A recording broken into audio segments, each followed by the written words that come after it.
ধন্য গো মা আমেনা বিবি,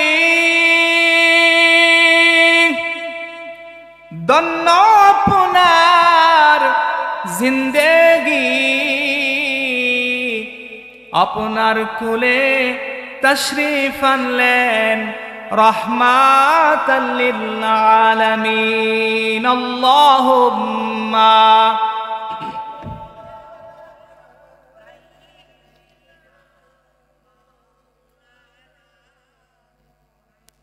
ওয়ালা আলি সাইয়্যিদিনা।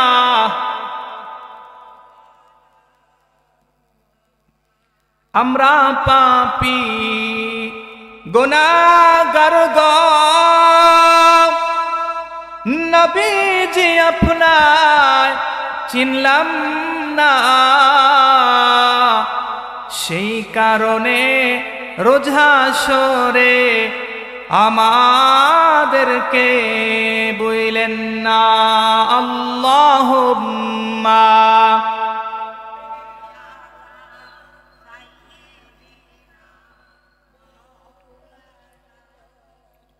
ওয়ালা আলি সাইয়্যিদিনা।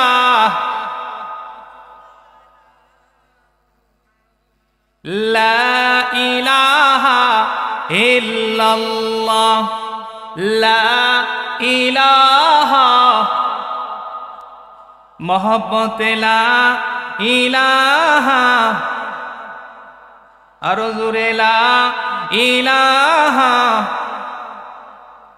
সুবহানাল্লাহ আলহামদুলিল্লাহ, লা ইলাহা সুবহানাল্লাহ আলহামদুলিল্লাহ, লা ইলাহা, লা ইলাহা ইল্লাল্লাহ, লা ইলাহা, লা ইলাহা ইল্লাল্লাহ। সম্মানিত হাজিরিন, আমি আপনাদের সামনে সূরা আল ফুরকানের 70 নম্বর আয়াত তেলাওয়াত করেছি। আল্লাহ পাক যদি আমাকে সেই আয়াত সম্পর্কে কিছু বলার তৌফিক দেন, আপনাদেরকে শোনার তৌফিক দেন। ওয়া মা তাওফিকি ইল্লা বিল্লাহ। আল্লাহ পাক শায়াতে কারিমার মধ্যে বলেন, ইল্লা মান তাবা ওয়া আমানা ওয়া আমিলা আমালান সালিহান ফাউলাইকা ইউবাদদিলুল্লাহু সাইয়্যাতিহিম হাসানাত ওয়া কানাল্লাহু গফুরুর রহিমা। আল্লাহ পাক শায়াতে কারিমার মধ্যে বলেন, যারা নাকি নফসের প্রতি জুলুম করেছে, অন্যায় করেছে, অপরাধ করেছে, এমন গোলাম বান্দা যদি তার রবের দিকে ফিরে আসতে চায়, আল্লাহর দিকে আসতে চায়, আল্লাহ পাক শায়াতে কারিমার মধ্যে বলেন, ইল্লা মান তাব, বান্দা তুমি এক নম্বরে তাওবা করবে, ওয়া আমানা, ঈমান আনবে, সালিহা, নেক আমল করবে। গোলাম বান্দা যদি ওই তিনটি কাজ করে, আল্লাহ পাক ওই তিন কাজের বিনিময়ে তার বান্দার জিন্দেগির तमाम গুনাহগুলি মাফ করে দিয়ে দেবেন। জোরে বলি না সুবহানাল্লাহ। আল্লাহ পাক তারপরে বলেন, ফাউলাইকা ইউবাদদিলুল্লাহু সাইয়্যাতিহিম হাসানাত। আল্লাহ পাক তারপরে বলেন, আমার গোলাম বান্দা যখন সে বুঝতে পারে সে অপরাধী, সে গুনাহগার, আর যখন আল্লাহর দিকে চলে আসে, আল্লাহর দিকে ফিরে আসে, আমি শুধু তার গুনাহগুলি মাফ করে দেই তা নয়, বান্দা পূর্বে যত অপরাধ করেছিল, অন্যায় করেছিল, সবগুলোকে আমি আল্লাহ নেকি বানাইয়া আমি আমার গোলাম বান্দার আমলনামার মধ্যে বদলাইয়া দিয়ে দেই। জোরে বলি না সুবহানাল্লাহ। তারপরে আল্লাহ বলেন, ওয়া কানাল্লাহু গফুরুর রহিমা। আল্লাহ পাক বলেন, আমি আল্লাহ হলাম দয়াবান, আমি আল্লাহ হলাম মেহেরবান। গোলাম রে, তোমার রবের চেয়ে, আল্লাহর চেয়ে এই দুনিয়ার বুকে দয়াবান মেহেরবান গফুর রহিম আর কেউ হতে পারে না, ঠিক কি না? আল্লাহর চেয়ে কেউ কি দয়াবান আছে? কেউ নাই। দেখবেন দুনিয়ার মুখে একে অপরকে ভালোবাসে সামান্য দুনিয়ার স্বার্থে, জোরে বলি ঠিক কিনা? কিন্তু আল্লাহ পাক তার গোলামকে 24টি ঘন্টা ভালোবাসেন তার দয়ার চাদর দিয়া। তিনি চান না তার গোলাম আল্লাহর রহমতের অফুরন্ত দয়ার ভান্ডার থেকে সে যেন আল্লাহর দয়া থেকে মাহরুম না হয়, জোরে বলি না সুবহানাল্লাহ। ইমাম গাজ্জালি তার কিতাবের মধ্যে লেখেন, আল্লাহর গোলাম যখন অপরাধ করে, অন্যায় করে, আল্লাহ পাক তার বান্দার গুনাহ লেখক, সওয়াব লেখক, এই দুইজন ফেরেশতা বান্দার জন্য 24টি ঘন্টা নিযুক্ত হয়ে আছে। আল্লাহর গোলাম যখন অপরাধ করে, গুনাহ করে, সঙ্গে সঙ্গে ওই বদি লেখককারী গুনাহ লেখককারী ফেরেশতা সে যখন গুনাহ লিখবে, ওই সময় নেকি লেখককারী ফেরেশতা জবাব দেয়, হে আল্লাহর ফেরেশতা, একটু তুমি অপেক্ষা করো, একটু তুমি ধৈর্য ধারণ করো। আল্লাহর বান্দা সে অপরাধ করেছে, সে বুঝতে পারে নাই। ও ফেরেশতা তুমি অপেক্ষা করো, দেখি আল্লাহর বান্দা সে যদি একটি নেক আমল করে, আল্লাহ পাক তার বান্দার গোলামের আমলনামার মধ্যে বান্দা যখন একটি সওয়াব করে, আল্লাহ 10টি সওয়াব দিয়া 10 গুণ বৃদ্ধি করিয়া আল্লাহ তার বান্দার আমলনামার মধ্যে দিয়ে দেন। সুবহানাল্লাহ। তিনি আল্লাহ হচ্ছেন সেই দয়াবান।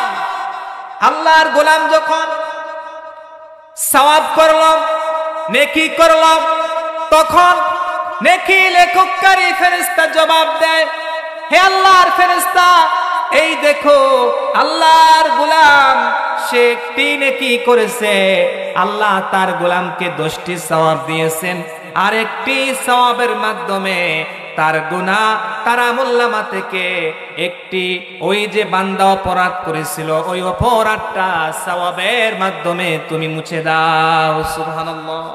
ইমাম গাজ্জালি তার কিতাবের মধ্যে উল্লেখ করেছেন, তিনি এমন একজন আল্লাহর বান্দা যাকে হুজ্জাতুল ইসলাম বলা হয়, যার লেখনির মধ্যে এত পাওয়ার, এত দারালো লেখক, এমন আল্লাহর বান্দায় ইমাম গাজ্জালি তার কিতাবের মধ্যে রাসূলুল্লাহর হাদিস থেকে তিনি চয়ন করেছেন, আল্লাহর গোলাম যখন নেকি করে, আল্লাহর বান্দা যখন সওয়াব অর্জন করে, একটি সওয়াবের মাধ্যমে তার আমলনামা থেকে একটি অপরাধ মুছে ফেলা হয়, আর 9টি সওয়াব সঙ্গে সঙ্গে আল্লাহ পাক তার গোলামকে তিনি মালিক বানায়া দেন। জোরে বলি সুবহানাল্লাহ।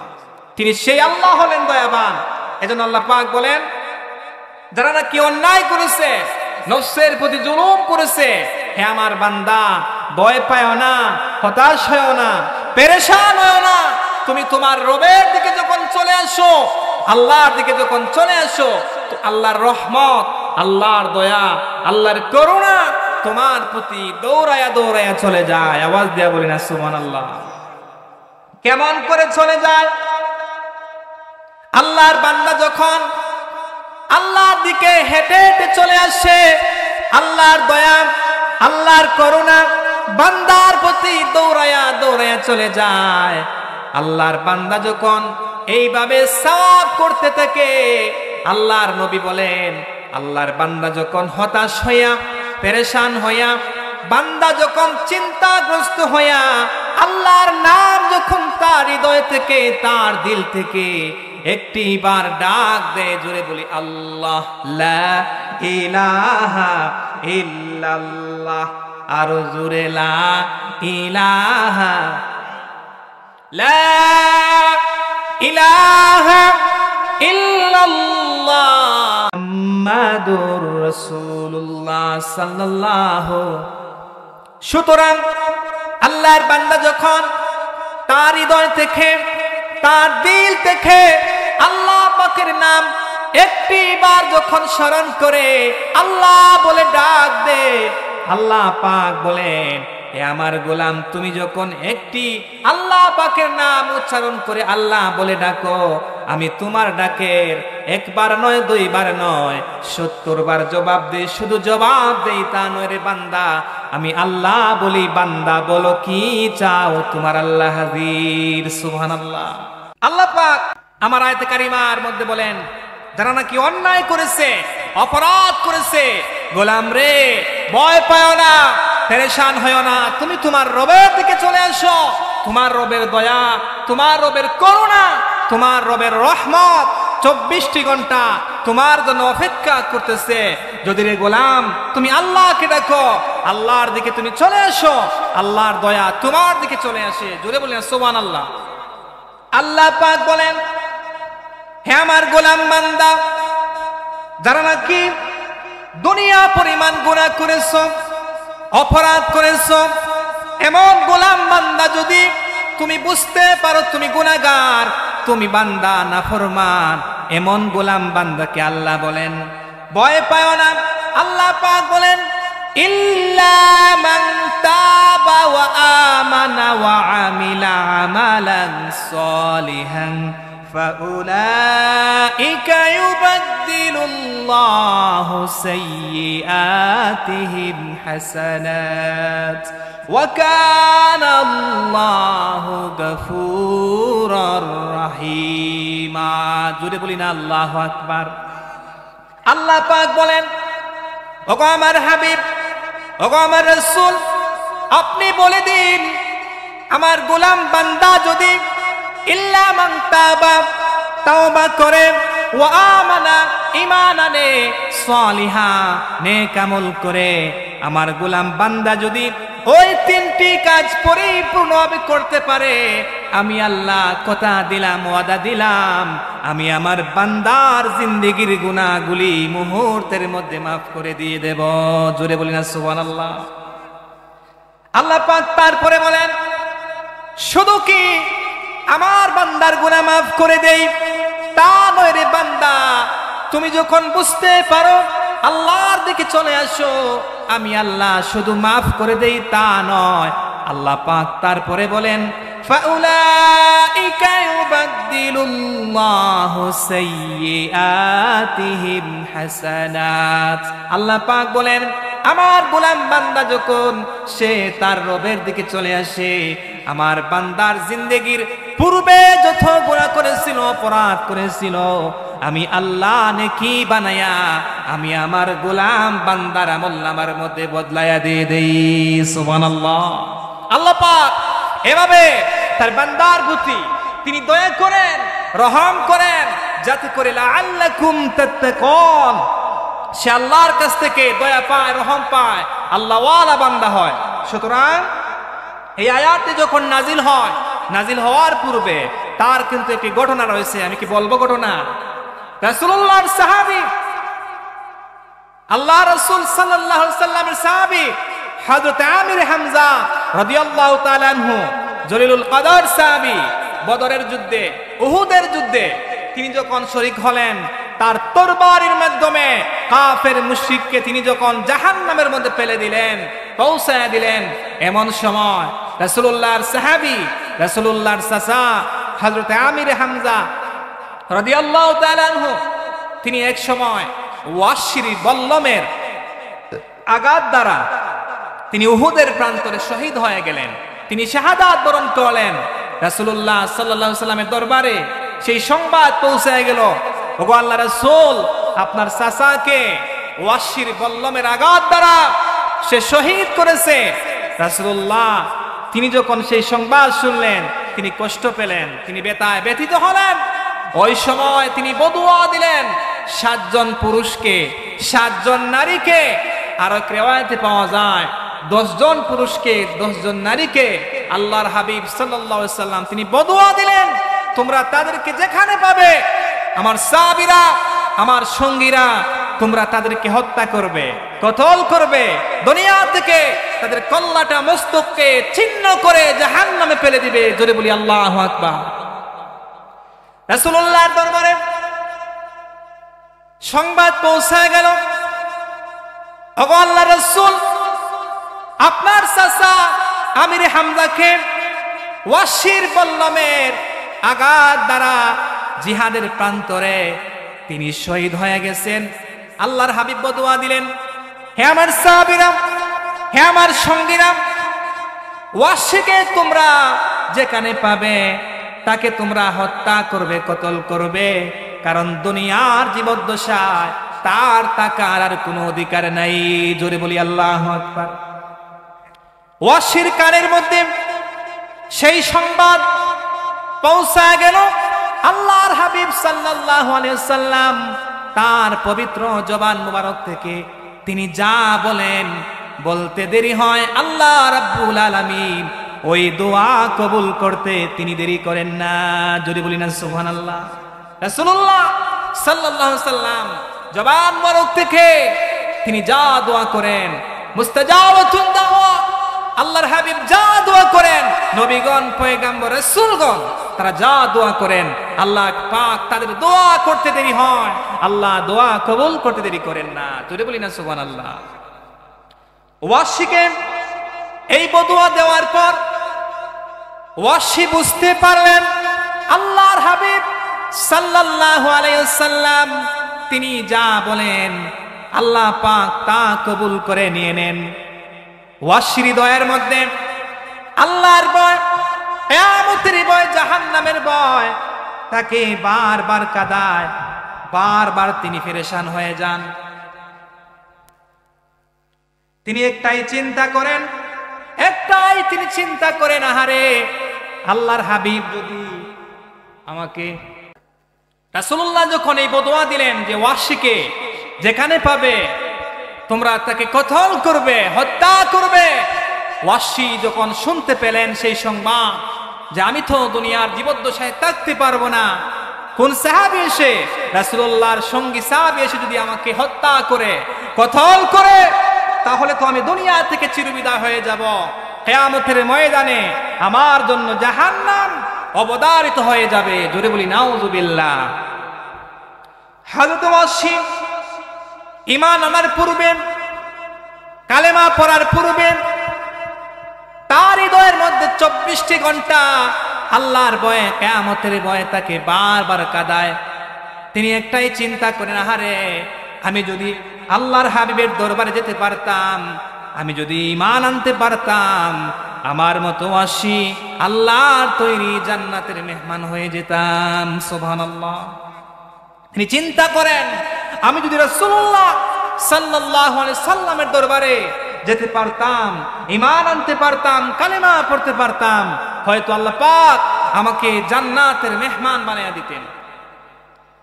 হযরত ওয়াসি আল্লাহর হাবিবের দরবারে চিঠি পাঠালেন আর তিনি জবাব দিলেন, ইয়া রাসূলুল্লাহ, ইয়া হাবিবাল্লাহ, ওগো নবীজি, আমি ঈমান আনতে চাই, কালেমা পড়তে চাই, আল্লাহ কি আমাকে মাফ করবেন?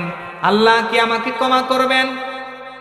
আল্লাহ পাক সঙ্গে সঙ্গে একটি আয়াত নাজিল করলেন আর আল্লাহ পাক জবাব দিলেন, ওগো আমার রাসূল, ওগো আমার হাবিব, আপনি ওয়াসিকে বলে দিন, শুধু ওয়াসি নয় তামাম দুনিয়াবাসীকে আপনি শোনায়া দিন। আল্লাহ পাক বলেন, ইল্লা মান তাবা ওয়া আমানা ওয়া আমিলা আমালান সালিহান ফাউলাইকা ইউবাদদিলুল্লাহু সাইয়্যাতিহিম হাসানাত।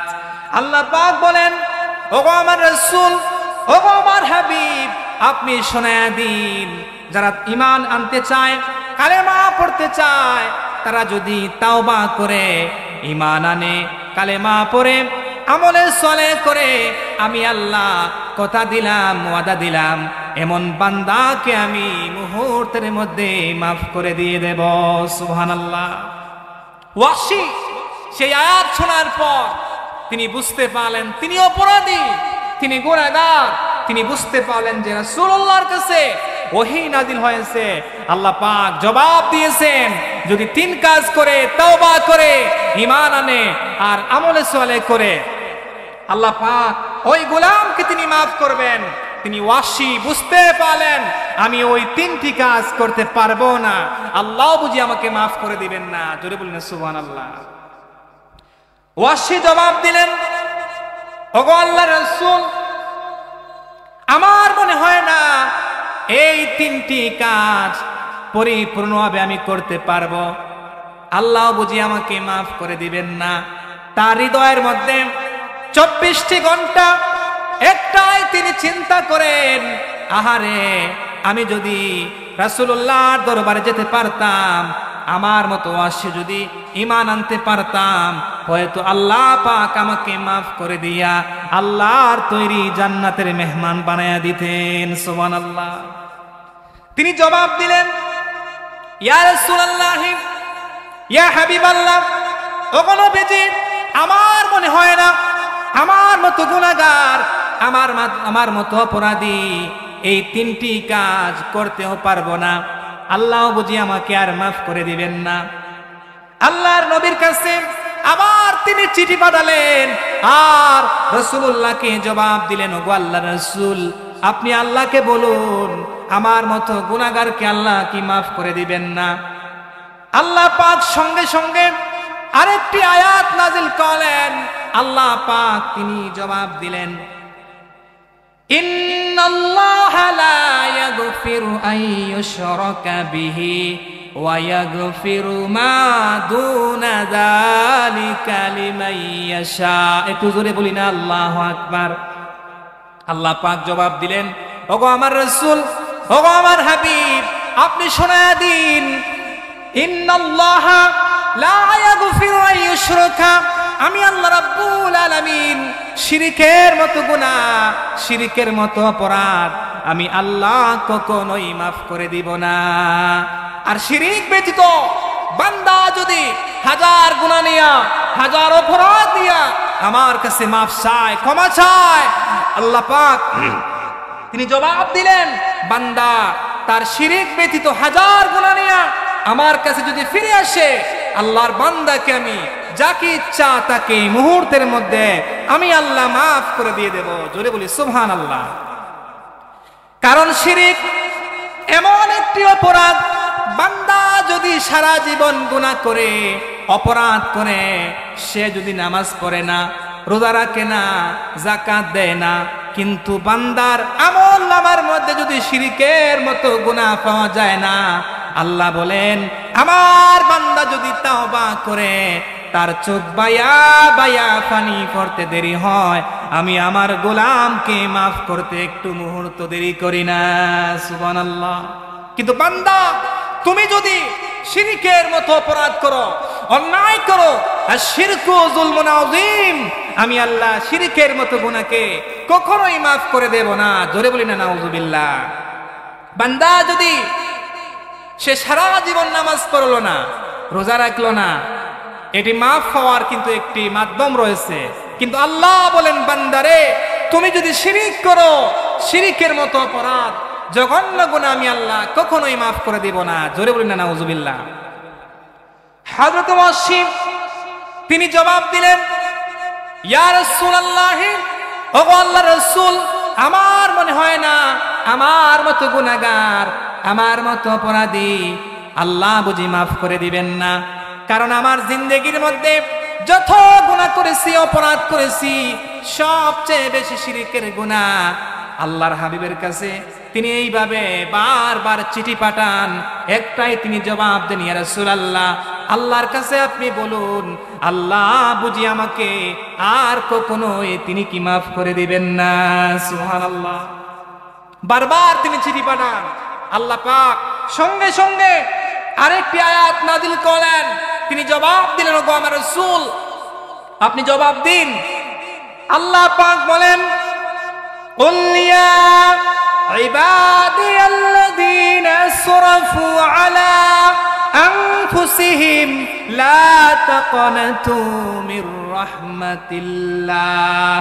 আল্লাহ পাক বলেন, হে আমার গোলাম বান্দা, যারা নাকি গুনাহ করতে করতে নফসের প্রতি জুলুম করেছো, অন্যায় করেছো, হতাশ হয়ো না, পেরেশান হয়ো না, আল্লাহ হচ্ছেন দয়াবান। লা তাকানাতু মির রাহমাতিল্লাহ, গোলাম রে তুমি আল্লাহর দয়া থেকে, রহম থেকে নৈরাশ্য হয় না। তিনি তার বান্দা বান্দির অপরাধ সমূহ তিনি মাফ করে দিয়ে দেন। সুবহানাল্লাহ। ওয়াসি তখন তিনি বুঝতে পারেন আল্লাহ পাক দয়াবান, তিনি গাফুর রহিম, তিনি আর দেরি করলেন না। তিনি কি করেন? রাসূলুল্লাহর দরবারে দৌড়ায়া দৌড়ায়া চলে গেলেন, আর তিনি জবাব দিলেন, ওগো আল্লাহর হাবিব, আর আমি দেরি করতে চাই না, আপনি আমাকে পড়ায়া দিন লা ইলাহা, সবাই বলি লা ইলাহা ইল্লাল্লাহ মুহাম্মাদুর রাসূলুল্লাহ সাল্লাল্লাহু আলাইহি ওয়াসাল্লাম। তিনি ঈমান আনলেন, কালেমা পড়লেন, জান্নাতের মালিক হয়ে গেলেন। আওয়াজ দিয়া বলি সুবহানাল্লাহ। সম্মানিত হাজিরিন, আমাকে শেষ করার জন্য বলা হয়েছে, এজন্য আমি আর দীর্ঘায়িত করব না। আল্লাহ পাক যেন আমাদের সকলকে আল্লাহর প্রিয় বান্দা হয়ে দুনিয়া থেকে চলে যাওয়ার তৌফিক দিন, আমরা বলি আমিন। আল্লাহ পাক যেন আমাদের সকলকে ইসলামের জন্য, কালেমার জন্য, ইসলামের জন্য আল্লাহ যেন কবুল করেন, ইসলাম প্রিয়, দিন প্রিয়, কোরআন প্রিয় হওয়ার তৌফিক দেন, রাসূলুল্লাহর সুন্নতের রঙে রঙিন হওয়ার তৌফিক দেন, আমরা বলি আমিন। ওয়া মা আলাইনা ইল্লাল বালাগ। সাল্লাল্লাহু আলা সাইয়্যিদিনা ওয়া মাওলানা মুহাম্মদ ওয়া আলা আলিহি ওয়া আসহাবিহি ওয়া সাল্লাম। আস্তাগফিরুল্লাহ, ইন্নাল্লাহা গফুরুর রহিম। আস্তাগফিরুল্লাহ রাব্বি মিন কুল্লি যামবিন ওয়া আতুবু ইলাইহি ওয়া লা হাওলা ওয়া লা কুওয়াতা ইল্লা বিল্লাহিল আলিয়্যিল আযীম। লা ইলাহা ইল্লাল্লাহ মুহাম্মাদুর রাসূলুল্লাহ সাল্লাল্লাহু আলাইহি ওয়াসাল্লাম। আল্লাহুম্মা আমিন। আলহামদুলিল্লাহি রাব্বিল আলামিন ওয়াল আকিবাতু লিল মুত্তাকিন ওয়াস সালাতু ওয়াস সালামু আলা সাইয়্যিদিল মুরসালিন ওয়া আলা আলিহি ওয়া আসহাবিহি আজমাইন। রব্বানা যালামনা আনফুসানা ওয়া ইল্লাম তাগফির লানা ওয়া তারহামনা লানাকুনান্না মিনাল খাসিরিন। রব্বিগফিরলি ওয়ালিওয়ালিদাইয়া ওয়ারহামহুমা কামা রব্বায়ানি সগীরা। রব্বুল আলামিন, যাটুকু আলোচনা করা হয়েছে আল্লাহ, আজকের মহতি আয়োজন তোমার বান্দারা বসে বসে শুনেছেন। আল্লাহ মেহেরবানি করিয়া আমাদের সকলকে আল্লাহ তোমার গোলাম বান্দা হিসাবে কবুল করে না। আর রব্বুল আলামিন, আমরা যারা হাত বাড়াইলাম, জীবনভর যত গুনাহ করলাম, যত অপরাধ করলাম, আল্লাহ তুমি তো রহমান, তুমি তো রহিম। আল্লাহ তোমার গোলাম বান্দা হিসাবে জিন্দেগির তামাম গুনাহগুলি আল্লাহ তুমি মাফ করে দাও। আর রব্বুল আলামিন, আল্লাহ অনেকের মা নাই, বাবা নাই, আল্লাহ যাদের মা বাবা দুনিয়া ছাড়িয়া অন্ধকার কবরে, আল্লাহ কবরে জান্নাতের বাগান বানায়া দাও। আল্লাহ আজকের আয়োজনকে আল্লাহ তুমি কবুল করে নাও। আল্লাহ এই মাদ্রাসাকে আল্লাহ তুমি কবুল করে নাও। কিয়ামত পর্যন্ত আল্লাহ তুমি কবুল হিসাবে করে নাও। রব্বানা তাকাব্বাল মিন্না ইন্নাকা আনতাস সামিউল আলিম ওয়া তুব আলাইনা ইন্নাকা আনতাত তাওয়াবুর রহিম। ওয়া সালামুন আলাল মুরসালিন ওয়াল হামদুলিল্লাহি রাব্বিল আলামিন।